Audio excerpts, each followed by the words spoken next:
ntabwo yo gutera umurengwe ni imitwe mana niko uwo mugabo koko imbere y'Imana nimba hari yaragushije no gusengerwa nabyo sindabyemera kereka nimba umugabo wanjye nimubona azi kunywa amata kiminuza inkongoro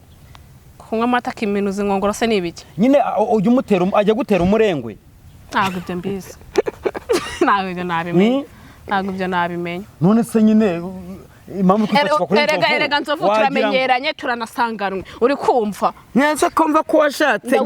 ngaho mobera nzovu ese nzovu duheruka guhobera oya mbabarira uravuga ngo warashatse nose gushaka bivuze ko natahobera undi muntu nese mu ndagaciro akusireka reka tubaye ikaze nanone rero bakunzi ba Pastor Manase ndetse na Miss Element tubabwira ngo murakomeye muraho niko tumeze neza tugumwe na nzovu y'imirindi akaba umusaza n'umusesenguzi cyane nyuma yo kumenya ko Miss Element yabonye umugabo aje mu kiganiro ari kumwe na nzovu avuga ngo ndaje ndatire nzovu ko warampingaga kumfite umugabo mwiza ndetse kurenzeho nzovu umugabo wa Miss Element waberigeze umumenya cyangwa se amakuru yuko yashatse wigeze uyamenya urabona umugabo wa Element wigeze umumenya se basi ntabwo nigeze mumenya kuko nimba twari inshuti ntagira ati abasaza nk'abanzovu reka mbereke fiance wanjye mbereke uwo tuzabana nubwenda urabona muri iyi minsi harimo abasigaye bakora bwa bukwe bwa koco bw'ijoro batagiye mu murenge batagiye hehe n'imbere y'Imana sinzi nimba rero yarakoze ubukwe nk'ubwa Yakamwana mbabwire nzovu nyine ni ukubaza nzovu Miss Element yarashatse wigeze ubimenya nibura ntabyo nigeze menya ubu rero ngo ni umugore w'umugabo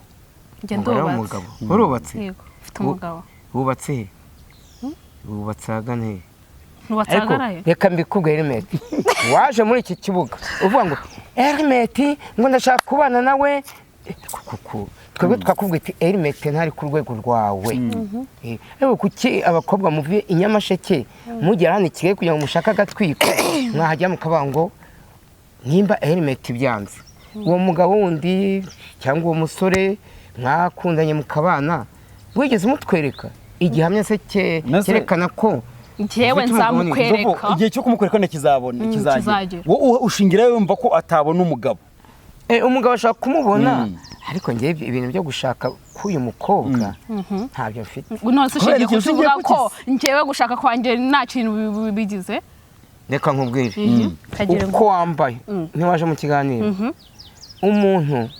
w'umugore wamaze gushaka umugabo mu myambarire irahinduka reba uracyambaye imyenda nk'iyo wambaraga mbere ukiri umukobwa nase ko narashatse nagiye gupfa buri wese umugabo we wese yagutereta kubera imyambarire do umugabo wanjye arabikunda urasetsa mwambonye rata ndabasuhuje reka nkubwire umugabo wanjye arabikunda bebe akunda kubona umugore wari sexy kandi nureba ariko ye ubwo bukwe bwawe cyangwa uwo mugabo ndabisanisha n'ibindi biri muri iyi minsi ngo Yakamwana ngo yarashatse no ese umugani nzovu na Miss Element mumbwire mubihuza mute kuba warashatse na Yakamwana agashaka kandi ngo niwe kuzanye i Kigali niwe wanzanye i Kigali reka reka no kuzanye bwa muri social media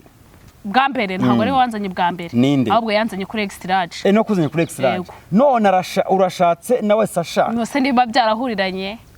bye mutibaniye se nk'abantu mwese bashaka iki ninjoro njye ndi kumwe n'umu diaspora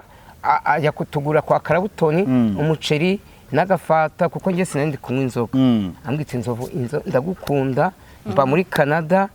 yatuvanye Kimironko n'imodokari tugeze kwa Karabutoni dusanga Yakamwana yasinze kandi icyo gihe hari mu masaa 5 arambwita inzovu umugenzi we yasinze aryamye hariya ariko mumbwira ukuntu umuntu yaba yarashatse afite umugore ngo w'imuhanga akaba asigaye aryama mu tubari reka tumwihore kwigiye kuri Miss Element nzovure imyambarire ye uri kuyireba imyambarire nyine bahere hasi kugeza hejuru imyambarire urabona ari umuntu w'umugore oya buriya rero reka tuvugisha ukuri umugore reba hatangiye gushyira akaguko uzi ko ibyo kera nta mugore wicaraga gutya abagabo niba bashyira akaguko ariko abagabo mwaribonye ubwo siko ubwo ngubwo ngiye n'amaraso dusuzuguye dusuzuguye muri hato tazabyicara nunashaka simbizi nashaka nzashaka kangahe mfite umugabo nkunda arankunda gihamye nzi ni igiki koko so kuba mfite umugabo ntago bihagije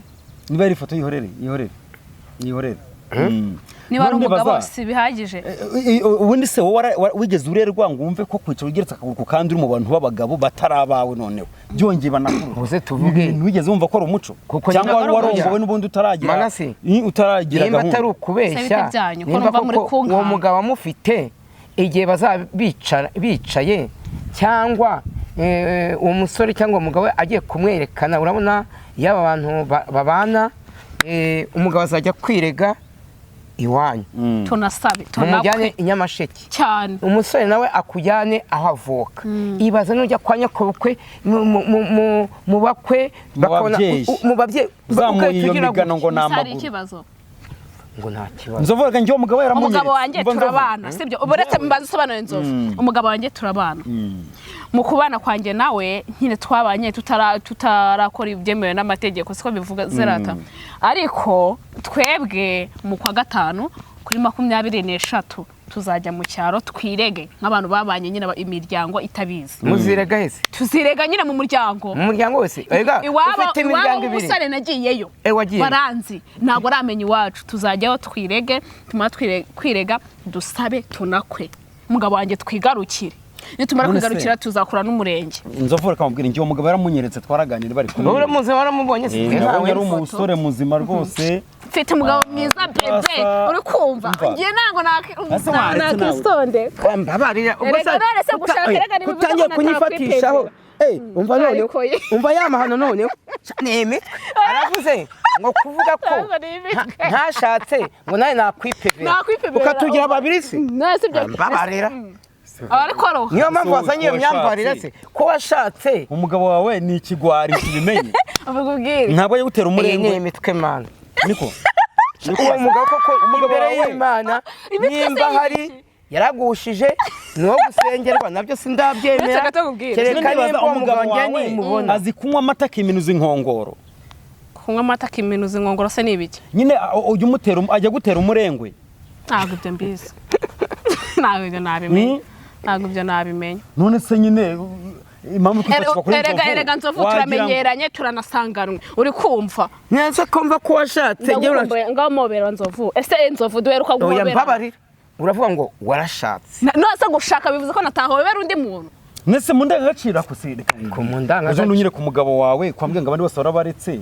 ibintu byo waretse element cyo gusomagura Nzovu bite nese ibyo bitwaye uzasoma n'impyisi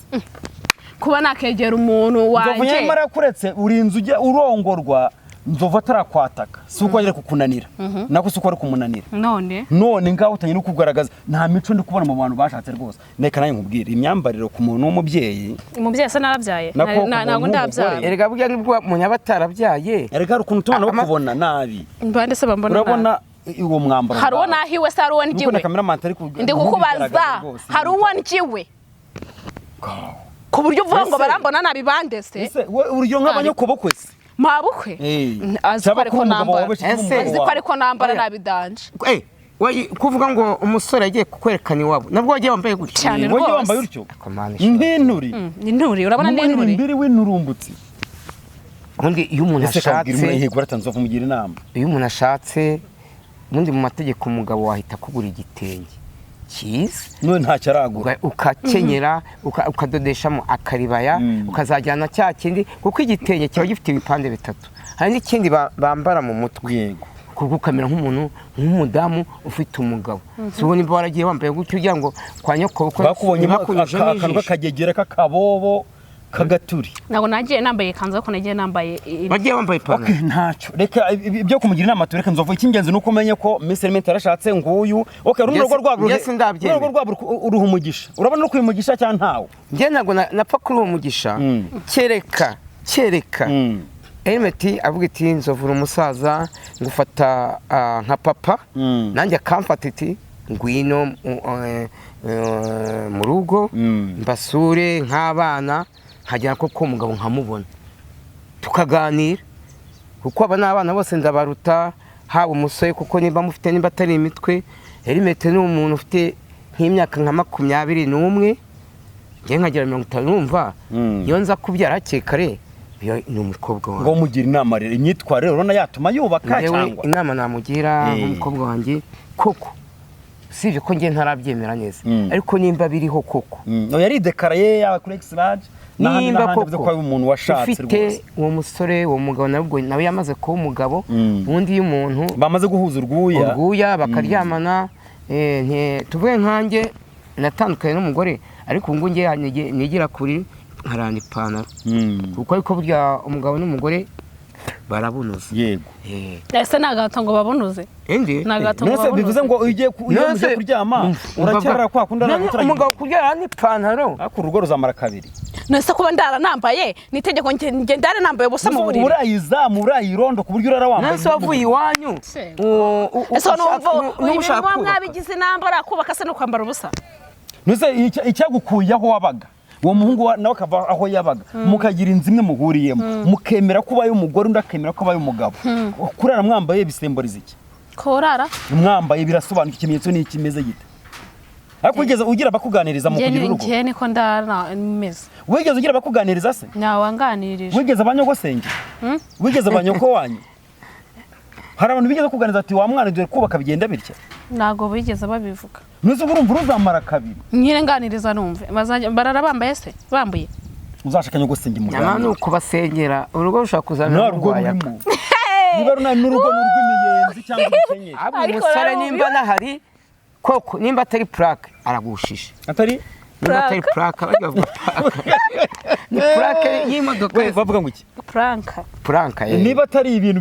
atari imikino yateguwe atari script ari byo koko niyo mpamvu koko nimba umusore ahari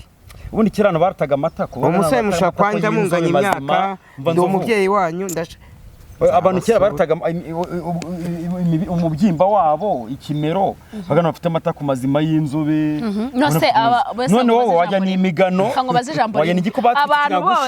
bose bagira amata ko y'inzobe wajya n'protemanto ziraho kango bazi jambo rimwe kanura nk'ukirutse impiswi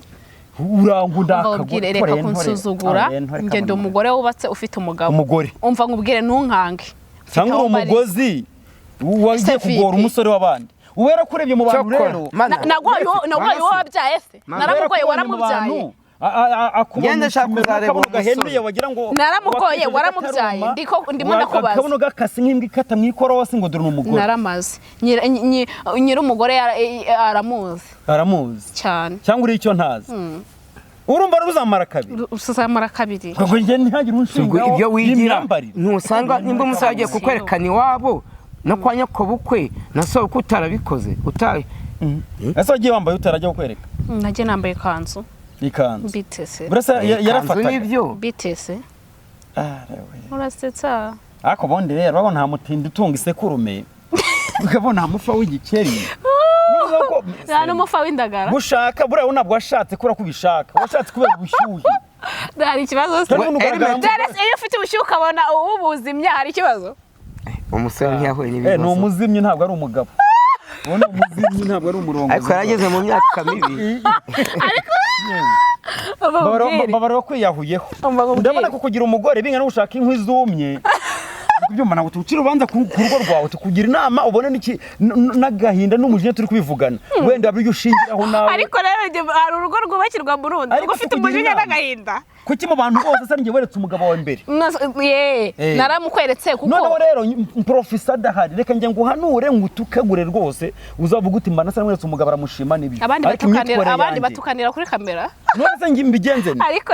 nce nini uziko Nelson ubigenze ute harya nshinga gucumita urayizi ariko iryo cumita ryawe iryo cumita se Yesu niba mucumise icumu mu rubavu wowe rwagucumita yazutse kuri pasi tubone abakristo bacu abemera pasika nziza abafana banjye ariko mudasesaguzwe ejo mumenye ko ari ishuri ejo nzova nandi mufite ya pasika ubwo ijyanwa mu ijuru ya Yesu Kristo pasika ko nakibuka da ntayo ni muzima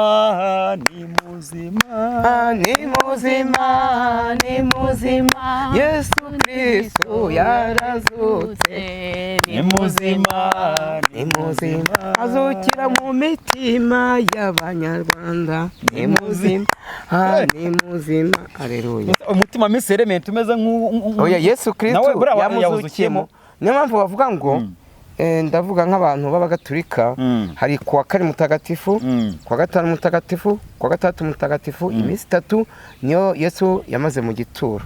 Kuwa kane mutagatifu hari ibyo abakristo bigomba nta kubomora buna no kwishimisha. Bibe ngombwa kuwa gatanu ibyo bita kwiriza uwo munsi nturye ibiryo byiza ntube warya inyama ntiwagira ute. Buretse gato excuse me tangiye kwega igifata abantu b'inyamasheke mwigize mwiga bishaka gusabye nyamasheke irarenze iri hejuru cyane hejuru gute kwisonga ko mubaza ijambo rimwe ushaka kuvuga ko uyu munsi nabara bibomorane. Oya uyu munsi bashaka kubomora ni ibyishimo kuko Yesu Kristo yazutse ariko yakiri mumva nta ushaka kubomora ahubwo Nzovu nawe wabyitwararika nuko reka numve maze nk'iminsi 3 nta bomora nubaho wabomorera n'induru yavuga bidanje no kuzuza nk'injerekana akuza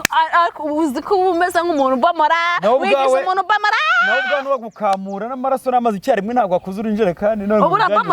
bomora neza kuvuga ngo washatse umugabo ntiyakubomoye. Nzovu reka nkwereka rero ikindi ubwo bya Miss Element tubireke nta kibazo. Miss Element iyo bavuze ngo physical fitness wumva iki? Physical fitness ngo physique ki? Physical fitness ni physique nyine. Wumva bashatse kuvuga iki? Physique wumva bashatse kuvuga iki bavuga ngo physical fitness? Canange ibyo sinabishobora. Physique bihorere physique fitness oya byani business physical fitness wumva ari biki? physical fitness Nzovu bimvuga ari wowe ngo nguki physical fitness I'm Fokinet physical fitness ngaho physical fitness kuri kumuseka se wowe ntabwo ndi guseka Nzovu ngo bisubire ndi guseka ibyo bintu okay subiramo rimwe physical fitness ndashaka kuvuga iki Nzovu wowe akaba ubizi kuko ujya kuma nk'abakinnyi bati bagiye kureba physical fitness yiwe basanga iri hasi ni kwa kundi abakinnyi bapima bashaka kumenya ubuzima bwabo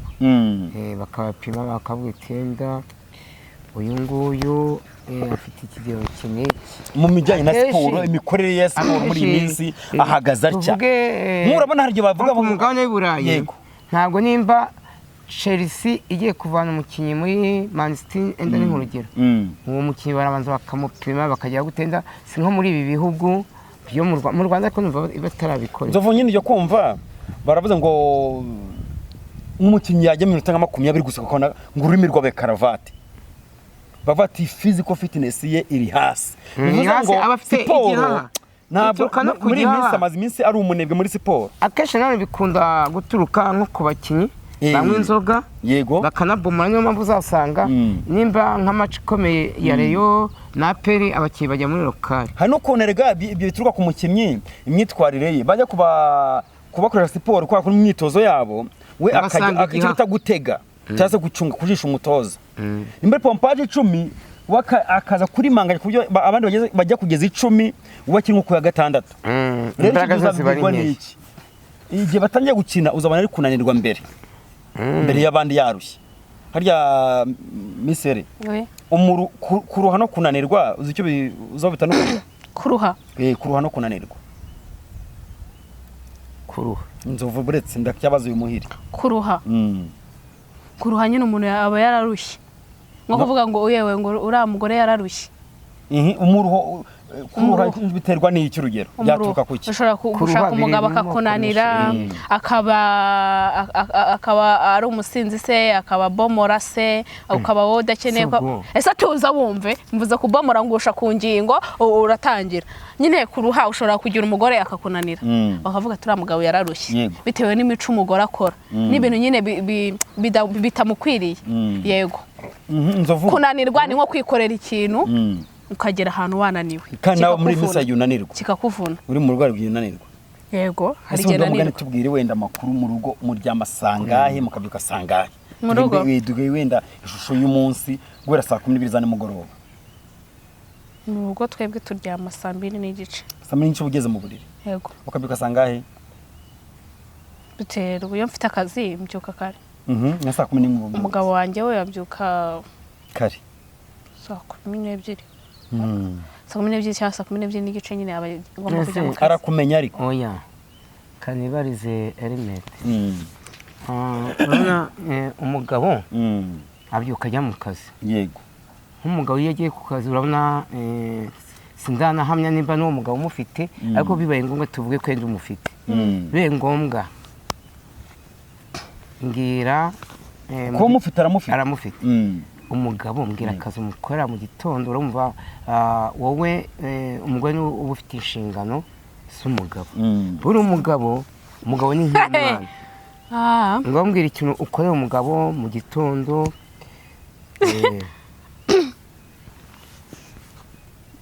musubize se nzovuga ko baje ikintu unkorera umugabo wanjye mu gitondo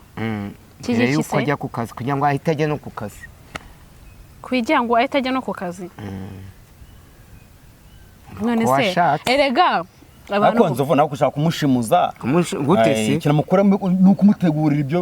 imyenda neza no kumugura cyangwa okay kambimubwire neza ko nemba uretse gato nyane ushaka kumushimuza ngo avuge ibintu bitavugwa okay ongera reka nkubwire mutegurira amazi muri dushe nkaba nzi neza ko imyenda yiwe iteye pasi uri kumva nkaba nzi neza ko inkweto ziwe zihanaguye nkaba nzi neza ko amasokisi yiwe afuze ari hafi nyine buri kimwe cyose breakfast nkaba nzi ko iteguye hari ikindi se ushaka kumenya n'ibyo ari kunsubiza yego nagusubirira uyu mugabo agahita ajya ku kazi yego hanyuma rero Miss Element tukongera ku musozo w'iki kiganiro tugushimire ko washatse niba nabuzima rugumeho ariko niba n'umuhiri uzabikosore cyane cyane ngiye ngubwire ku myitwarire yo mu rugo n'imyambarire na nyuma kamera tuzabiganiraho ukwiye guhinduka mu buryo bwose siko bimeze yego hanyuma rero reka turabare dukurikiye ko ikiganiro cyacu nakagaruka kandi na episode ku episode nzovu wakoze umuntu w'umugabo Miss Element ngo yarashatse kandi ngo arashikamye ngo nta nubwo azagira imico nk'iyo yawe ariko ngiye cyo nakwisabira tutarasoza Miss Element mufata nka mushiki wanjye mufata nk'umwana wanjye icyo musabye ni ugufata nkatwe kuko ejo bundi bazaba bagiye kwirega rega mwanadutumira tugashaka amakote tukabaherekeza